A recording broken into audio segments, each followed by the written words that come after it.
Dreams and Projections of Consciousness by Jane Roberts, a Seth book.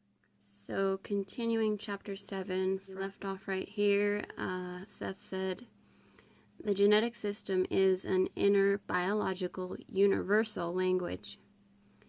In your terms, that language speaks the flesh, and it speaks the flesh equally in all races of mankind. There are no inferior or superior races.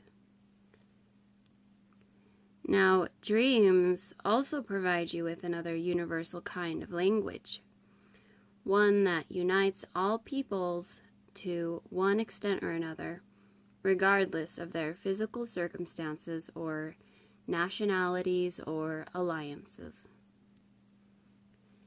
The cataloging of separate races simply involves you in organizations of variances played upon a common theme.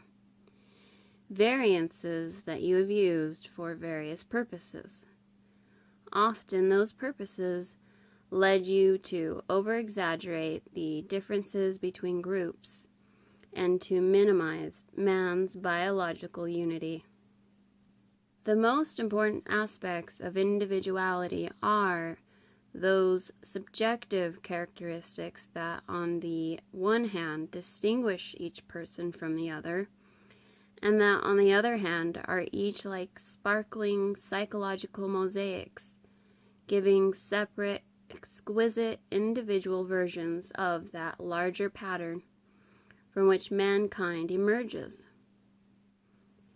The security, the integrity, and the brilliance of each individuality rises in the terms from the universal genetic language, and also from the inner subjective universal language of dreams. There are great connections between the two, and both are spoken together. Let us become more practical and see how these issues merge in your reality. Some of this requires a great honesty on your own parts, as you try to recall some feelings and daydreams that you have tried to put away and forgot or disowned. Why are some people then born with conditions that are certainly experienced as genetically defective, granting even the overall value of such variances on the part of the species? For again, I must stress the fact that in its way, nature makes no such judgments, regardless of the beliefs of your science or religions. Science seems to be of the opinion that the individual is important only insofar as he or she serves the purposes of the species' survival. And I am not saying that. I am saying that the existence of each individual is important to the value fulfillment of the species. And moreover, I am stating that the value fulfillment of the individual and the species go hand in hand. I am also stating that the species is itself aware of those conditions that lead to its own value fulfillment and that of its members. No species basically, biologically considers its own existence with other species, except in a cooperative manner. That is, there is no basic competition between species. When you think that there is, you are reading nature wrong. Whatever man's conscious beliefs, on a biological level, his genetic structure is intimately related to the genetic structure of all other species. In man, the probabilities of development are literally numberless. No computer could count the combinations of characteristics possible. It is highly important, then, that the species retain flexibility and not become locked into any one pattern, however advantageous. And I am referring to physical or mental patterns. Within the framework of established specieshood, there must be every kind of leeways that are biologically activated, so that the variances are constantly active. Those genetic variances may appear as defective or eccentric. They may appear as the handicapped. They may appear as superior characteristics of one kind or another, but they must be biologically stated as the variations from the genetic norm. By themselves, whether they appear as superior or defective conditions, they necessitate a different kind of adaptability, a change of subjective or physical focus, the intensification of other abilities that perhaps have been understressed. Yet granting all this, why, again, would some individuals choose situations that would be experienced as defective conditions? For this, we need to examine some human feelings that are often forgotten. Now, I have often said that suffering of itself is not good for the soul, in quotes. It is not a virtue, yet certainly many individuals seem to seek suffering.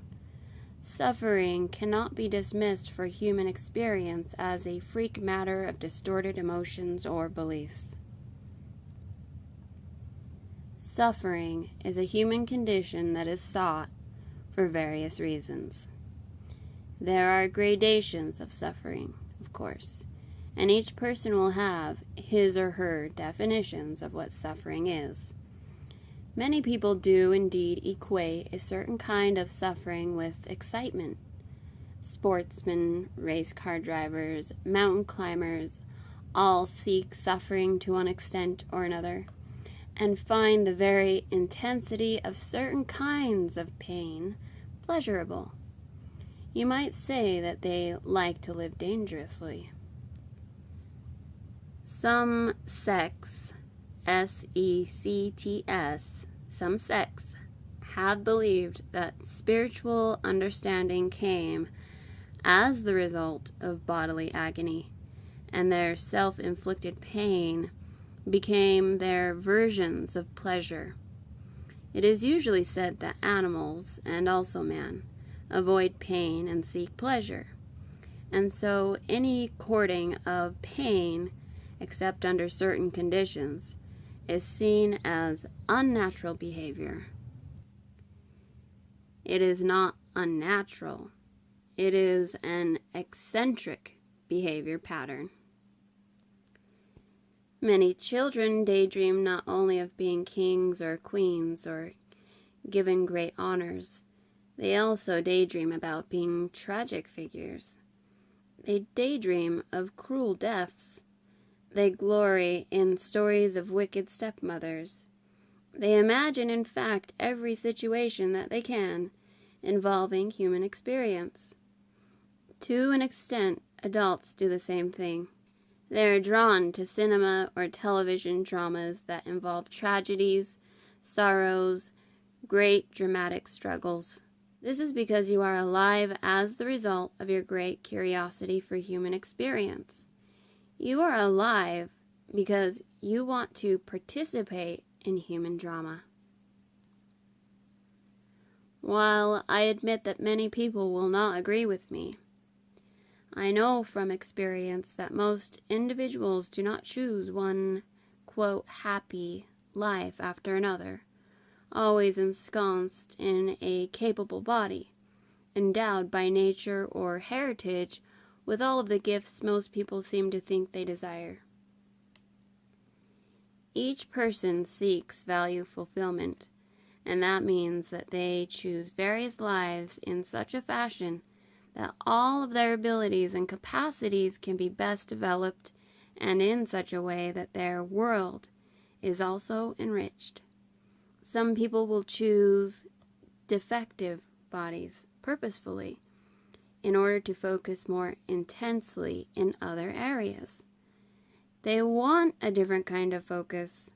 They want to sift their characteristics through a certain cast. Such a choice demands an intensification. It is made on the part of the individual and on the parts of the parents as well, so that a certain group of people will relate to the world in a highly characteristic way. In almost all such cases, such people will be embarked upon subjective issues and questions also that might not be considered otherwise. They will ask questions on their own parts that need to be raised, not only for themselves, but for the society at large. Those questions help bring out psychological maturities and insights about the nature of the species in general. Many such conditions also serve to keep man's sympathies alive. I make a distinction between sympathy and pity, for a lively sympathy leads toward construction, toward the utilization of abilities, even to social discourse, while pity can be deadening. Your over-reliance upon physical norms and your distorted concepts concerning survival of the fittest help exaggerate the existence of any genetic defects, of course. Many religious dogmas consider such conditions, again, the result of a God's punishment. The survival of the species is far more dependent upon your subjective activities than your physical ones, for it is your subjective behavior that is responsible for your physical acts. Science, of course, looks at it the other way around, as if your physical acts are the result of a robot's mechanical, formalized behavior. A robot miraculously programmed by the blind elements of an accidental universe formed by chance. The robot is programmed only to the survival at anyone's or anything's expense. It has no real consciousness of its own. Its thoughts are merely mental mirages. So if one of its parts is defective, then obviously it is in deep trouble. But man is no robot, and each so-called genetic defect has an internal part to play in the entire picture of genetic reality. The principle of uncertainty must operate genetically, or you would have been locked into over-specializations as a species. There are states of consciousness, one within the other, and yet each connected, of course, so that genetic systems are really systems of consciousness. They are intertwined with reincarnational systems of consciousness. These are further entwined with the consciousness that you recognize. The present is the point of power. Given the genetic makeup that you now have, your conscious intents and purposes act as the triggers that activate whatever genetic or reincarnational aspects that you need. The state of dreaming provides the connecting links between these systems of consciousness. Okay, so right here, Rob has a question or a statement about some of the material tonight. It sounded like Jane's own situation, her troubles with stiffness and walking.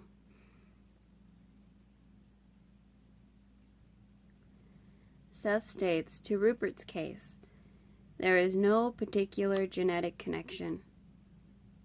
The same kind of process could occur, of course. In Rupert's case, patterns of behavior were concerned, picked up from the purposes of intensification. Rupert's mother, and to a large extent your father, had some similar behavior problems. In Rupert's case, we are still dealing with functioning, impaired functioning, rather than genetic results.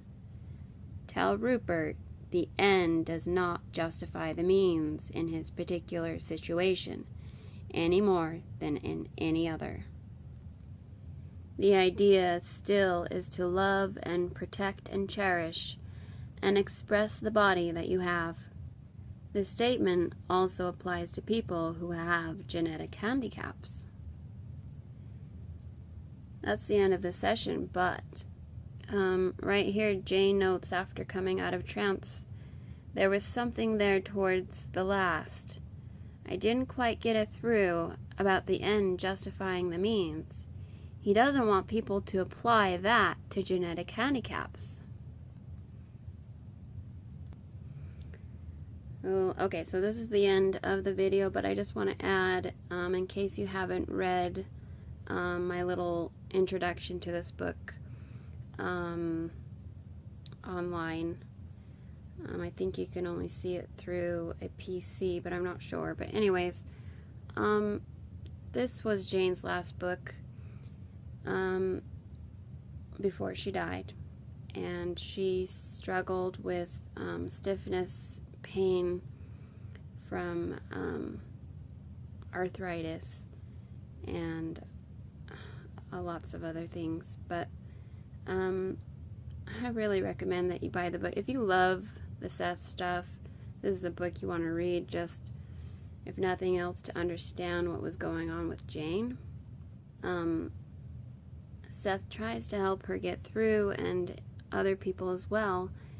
While Seth was making the first volume of this book, Jane was writing her own book. It's called Psychic Politics, an aspect psychology book, and I read that with volume 1, like kind of side by side, not exactly one day I'd read a chapter of dreams, and then the next day I'd read Psychic Politics. It just kind of happened, but it was like it was meant to happen. It was meant to happen that way, because what Seth talks about is what she's going through, and it comes through in her own way in slightly different language. And I so highly recommend Jane's books as well. So I did the same thing with volume 2, this book, reading one day Dreams, volume 2, the next day The God of Jane, a Psychic Manifesto, and again they just go hand in glove together. And oh man, these books, I read them in 2016, and that was seriously the best summer of my life. I looked at nature and people and just everything completely different after and during reading these books. It widened my scope of perception.